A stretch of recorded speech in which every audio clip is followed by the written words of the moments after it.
रोहित शर्मा ने लगा दिया अपना 32वां इंटरनेशनल ओडीआई शतक और इसके साथ ही इंडिया को सीरीज भी जिता दी है, इंडिया वर्सेस इंग्लैंड वाली। और ये हुआ है ठीक चैंपियंस ट्रॉफी 2025 से एक मैच पहले। तो दोस्तों काफ़ी ज़्यादा क्वेश्चंस थे इस मैच से पहले। विराट कोहली कैसे खेलेंगे, रोहित शर्मा का फॉर्म का क्या कंसर्न है, इंडिया की प्लेइंग 11 क्या होगी। तो सीरीज तो इंडिया जीत चुकी है, लेकिन मैच के अंदर काफ़ी ज़्यादा चीज़ें हैं बात करने के लिए।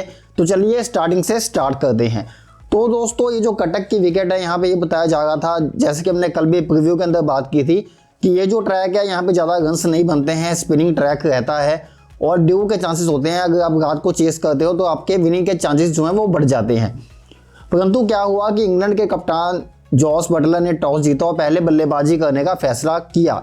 इसके पीछे रीज़न ये था कि जो मैंने कमेंट्री भी सुनी, इंग्लिश भी सुनी, हिंदी भी सुनी, तो काफ़ी ज़्यादा बातें ये हो गई थी पिछले 7, 8, 9, 10 दिनों से यहाँ पे ड्यू बिल्कुल भी नहीं आई है। और ड्यू उस दिन आती है जब सनी वेदर होता है या धूप निकली होती है। तो शायद ये चीज़ें इंग्लैंड के माइंड में भी होगी या कोच ने या जॉस बटलर के माइंड में चीज़ें डाली गई होंगी, जिसकी वजह से टॉस जीतकर पहले बल्लेबाजी करने का फैसला किया। जो उनकी शुरुआत थी वो टिपिकली वैसी गई जैसे पहले ओडीआई के अंदर थी। 10 ओवर में कोई भी आउट नहीं हुआ, 75 रनों का ओपनिंग स्टैंड हुआ। दिक्कत तब आती है जब पहला विकेट आउट होता है। पहला विकेट आउट हुआ, फिर दूसरा विकेट आउट हुआ, देन एक अच्छी साझेदारी चली हैरी ब्रूक और जॉस बटलर के बीच में। उसके बाद हैरी ब्रूक छक्का लगाने के चक्कर में आउट हो गए, जॉस बटलर भी आउट हो गए। जो रूट थोड़ी देर तक इनिंग्स को कंटिन्यू किया, अर्धशतक लगाया, आखिर में लिविंगस्टन ने एक अच्छी पारी खेली 43 रन्स की। ऑल एंड ऑल गिरते बढ़ते इंग्लैंड की टीम जो है वो 304 रनों तक पहुंच गई। और ये जो मैं रिव्यू कर रहा हूँ इसके अंदर मैं काफ़ी कुछ चीज़ें आपको बताना चाहूँगा कि किस तरीके से कहीं ना कहीं जो कमेंट्री कर रहे हैं मैदान पे उनको भी सोचना चाहिए कि जो वो एक्चुअली बता गए हैं वो ठीक भी है कि नहीं है। कमेंटर्स के द्वारा बार बार ये बताया गया कि 304 रन्स बन गए हैं, स्पिन विकेट है, यहाँ पे चेस करना मुश्किल होगा, ये है वो है, इंडिया को मुश्किलें होंगी। लेकिन जब आप विकेट्स कॉलम एक बार देखोगे इंग्लैंड का, तो इंग्लैंड की ज़्यादा विकेट्स गिरी हैं वो खुद उन्होंने गंदे शॉट्स लगाए हैं, इसलिए वो आउट हुए हैं। कोई ऐसी खतरनाक बॉलिंग उनको नहीं हुई कि वो आउट हो जाएं। उसके बाद जब इंडिया बल्लेबाजी करने उतरा 305 रन चेस करने के लिए, तो आते ही रोहित शर्मा और शुभमन गिल ने तगड़ा स्टार्ट दिया। रोहित शर्मा ने 119 रन बनाए, शुभमन गिल 60 रन बना के बोल्ड हो गए। लेकिन अगर आप इंडिया की बात करेंगे तो शुभमन गिल को एक जॉर्कर बॉल पड़ गया, वो बोल्ड हो गए। Rohit Sharma full toss ball पे आउट हो गए, शेर सैयद रन आउट हो गए। विराट कोहली को एक अच्छा बॉल पड़ा था जो कि लेग स्पिन हुआ था आदिल रशीद का, उससे हम कह सकते हैं कि हाँ प्रॉपर विकेट गई है। उसके बाद अगर बात करोगे हार्दिक पांड्या ने खुद कैच हवा में उछाला, वो सीधा कैच हो गया। तो जो विकेट्स गिरी हैं इस ग्राउंड के ऊपर, इस मैदान पे कटक के, सभी विकेट्स बल्लेबाजों की गलती की वजह से गिरी हैं। और जब इंडिया चेस करने के लिए मैदान पे उतरा तो ऐसा लग रहा था कि कुछ है ही नहीं मैच के अंदर।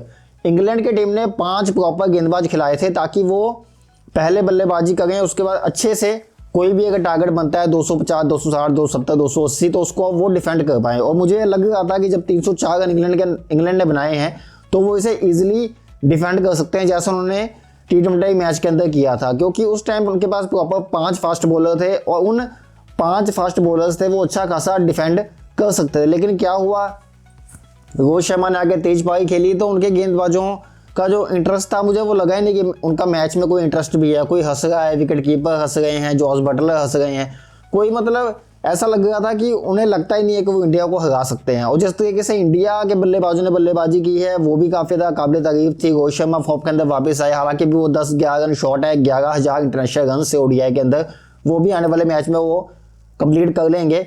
अब हम बात करते हैं 1 बाय 1 की चीज़ें कौन कौन सी ध्यान में रखने वाली है। देखिए सबसे पहले तो इंडिया ने हर्षित राणा और मोहम्मद शमी, ये 2 फास्ट बॉलर्स खिलाए हैं। अर्शदीप सिंह को अभी तक भी खेलने का मौका नहीं मिला। अगर हम चैंपियंस ट्रॉफी में, हर एक बात को चैंपियंस ट्रॉफी से जो है रिलेट करूंगा, क्योंकि ये जो सीरीज है ये मेनली चैंपियंस ट्रॉफी की प्रैक्टिस के लिए रखी गई है।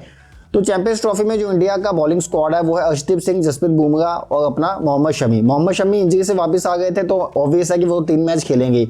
अब हर्षित राणा 2 मैच खेल चुके हैं, अपने डेब्यू कर चुके हैं। अब हर्षित राणा चैंपियंस ट्रॉफी की टीम में अवेलेबल नहीं है। अब जिस तरीके से हर्षित राणा को फास्ट ट्रैक किया गया तो ये अब क्लियर हो चुका है कि जो 12 तारीख वाला मैच है, जो ये कहा जा रहा था कि जसप्रीत बुमराह खेलेंगे अपनी फिटनेस को टेस्ट करने के लिए, तो वो मुझे खेलते नजर नहीं आ गए। तो ये एक ऑटोमेटिक चॉइस बन जाएगी कि हर्षित राणा को जसप्रीत बुमराह की जगह पर रिप्लेस कर दिया जाएगा। लेकिन इशू अब ये उठता है, जैसा कि मैंने मैच के अंदर भी देखा, कि जो डेथ बॉलिंग है इंडिया की वो काफ़ी ज़्यादा कंसर्निंग है। क्योंकि मोहम्मद शमी उस प्रॉपर अंदाज में तो गेंदबाजी कर नहीं गए, और साथ ही मोहम्मद शमी डेथ बॉलिंग के लिए इतने बड़े गेंदबाज जाने भी नहीं चाहते। वो स्टार्टिंग में विकेट्स के लिए जाने जाते हैं, मिडिल ऑर्डर में विकेट्स के लिए जाने जाते हैं मिडिल ओवर्स के अंदर, लेकिन डेथ के तो कभी वो स्पेशलिस्ट नहीं गए हैं मोहम्मद शमी। उसके बाद हर्षित राणा अच्छी गेंदबाजी करते हैं, लेकिन डेथ में कैसी गेंदबाजी करेंगे वो भी देखने वाली बात होगी। अर्शदीप सिंह डेथ में अच्छा डालते हैं, स्टार्टिंग में अच्छा डालते हैं, वो मिडिल में कैसे डालेंगे वो भी देखना बाकी है, क्योंकि जो तीसरा मैच होगा ओडीआई उसमें शायद अर्शदीप सिंह में खेलते नजर आएंगे, तो शायद थोड़े बहुत हमें आंसर जो है वहाँ पे मिल जाए। अब बल्लेबाजी का जो कंसर्न था कि जो विकेट कीपर है वो पहली चॉइस केएल राहुल रहेंगे और ऋषभ पंत को नहीं खिलाया गया है। केएल राहुल 2 मैचों के अंदर फ्लॉप हो चुके हैं और सबसे बड़ा रीज़न ये है कि अक्षर पटेल को 5 नंबर भेजा जा रहा है, जो कि केएल राहुल का नंबर होना चाहिए था। अब जब केएल राहुल बल्लेबाजी करने आते तो वो काफ़ी लोअर ऑर्डर बल्लेबाजी करने आ गए हैं 7 नंबर के ऊपर। वहाँ पे जब वो बल्लेबाजी करने आते हैं तो ना रन्स इतने होते हैं और ना ही कोई मोटिवेशन रहती है बल्लेबाजी करने के लिए, और उस टाइम पे भी केएल राहुल कंटिन्यूसली आउट हो गए हैं। तो ये चीज़ काफ़ी ज़्यादा कंसर्निंग हो सकती है, क्योंकि ऐसा ही इंडिया के साथ हुआ था वर्ल्ड कप फाइनल के अंदर, जहाँ पे सभी विकेट से ऊपर चली गई थी और केएल राहुल ने नीचे 100 गेंदों पे 66 रन्स की पारी खेली थी। लेकिन केएल राहुल फॉर्म में नहीं है और इंडिया को अब जल्दी से सिलेक्ट करना पड़ेगा कि ऋषभ पंत के साथ जाना है या केएल राहुल के साथ जाना है, क्योंकि एक ही मैच पड़ा हुआ है। अब एक और चेंज आया इस मैच के अंदर, वो आया वरुण चक्रवर्ती।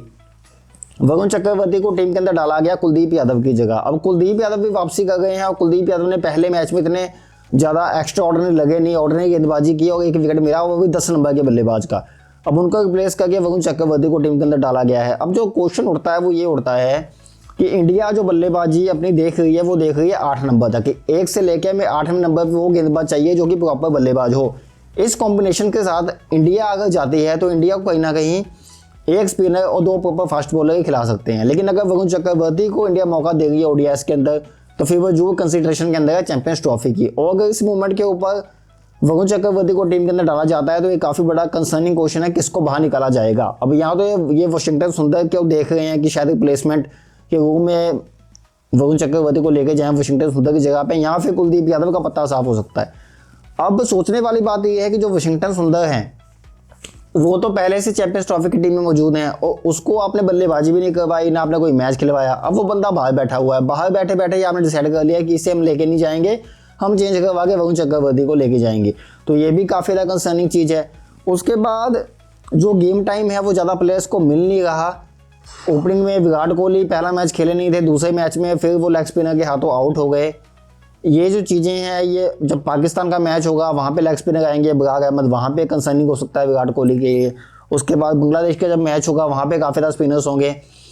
न्यूजीलैंड की जो टीम है वो भी अच्छी खासी स्पिन करती है, तो कहीं ना कहीं विराट कोहली को तीसरे मैच में देखना पड़ेगा कि वो किस तरीके से बल्लेबाजी करते हैं। हालांकि आज एक अच्छी बाउंड्री लगाई थी उन्होंने, लेकिन चीज़ें इतनी ज़्यादा अच्छी नहीं लगी। दूसरी साइड अगर हम बात करें इंग्लैंड की, तो इंग्लैंड तो मुझे किसी एंगल से लगी नहीं गई, क्योंकि वो 50 ओवर की क्रिकेट खेलने आए हैं। वो अपना आते हैं बल्लेबाजी करते हैं, गेंदबाजी में क्या होगा, एक दूसरे के दांत निकाल गए हैं, कोई मोटिवेशन लेवल समझ ही नहीं आएगा। जो गेंदबाज ने 2 विकेट्स ली हैं उस गेंदबाज को केवल 5 ओवर की गेंदबाजी दी गई है और मार्क वुड को कुछ समझ नहीं आ गई। कभी वो सोच रहे थे कि पीछे वाली फील्ड लगा के बाउंस वाली आगे बॉल डाल दूं, चौका पड़ रहा है। कभी वो सोच रहे हैं कि राउंड विकेट जाके शेर सैयद को बाउंसर डाले बॉडी लाइन के ऊपर। तो प्लान्स को समझ नहीं आए। गेंदबाजी इससे अच्छी हो सकती थी, 305 रन का टारगेट भी डिफेंड हो सकता था, लेकिन कोई मोटिवेशन लेवल दिखा ही नहीं जोस बटलर के पास। अब ये जो टीम अगर पाकिस्तान जाएगी, ये सेम टीम पाकिस्तान जानी है चैंपियंस ट्रॉफी के लिए, तो वो जो ग्रुप है जिस ग्रुप के अंदर ये टीम है अभी इस टाइम के ऊपर, तो वहाँ पे साउथ अफ्रीका है, ऑस्ट्रेलिया है और अफगानिस्तान है। तो मैं आपको लिख के दे सकता हूँ कि अफगानिस्तान तो इन्हें हराएगी, क्योंकि वो 4 स्पिनर्स के साथ आएंगे, जिसमें कि राशिद खान होंगे, नूर अहमद होंगे, मोहम्मद नबी होंगे और अला गजनफर होंगे। अगर 4 स्पिनर उनके पास हैं तो फिर तो इंग्लैंड का काम तमाम है, क्योंकि इंडिया तो अभी एक स्पिनर के साथ जा गई है। अक्षर पटेल और जो रविंद्र जडेजा हैं वो तो एक लेफ्ट हैंड स्पिनर हैं, उनके पास प्रॉपर 4 स्पिनर्स हैं जो कि प्रॉपर गेंद को स्पिन करवाते हैं, तो वो तो इनको बिल्कुल भी खड़े नहीं होने देंगे। तो कहीं ना कहीं चैंपियंस ट्रॉफी की जगह से इंग्लैंड की चीज़ें काफ़ी ज़्यादा कंसर्निंग है और इंडिया को देखना पड़ेगा कि जो 5-6 नंबर का या 7 नंबर के जो बल्लेबाज हैं उनको थोड़ा बहुत कॉन्फिडेंस मिले और वो बल्लेबाजी करें।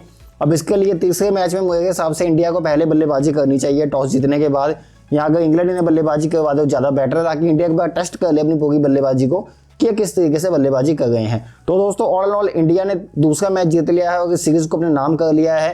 अगर आप ये वीडियो यूट्यूब पे देख रहे हो तो चैनल को सब्सक्राइब करना है आपने, क्योंकि काफ़ी लोग जो है वीडियो देख रहे हैं लेकिन चैनल को सब्सक्राइब नहीं कर रहे, और जो लोग फेसबुक पे देखते हैं यार वीडियो को शेयर कर दिया कीजिए ताकि ज़्यादा लोगों तक वीडियो पहुँच पाए। और ऐसी क्रिकेट अपडेट्स के लिए क्रिकबुक को फॉलो कर सकते हो। धन्यवाद।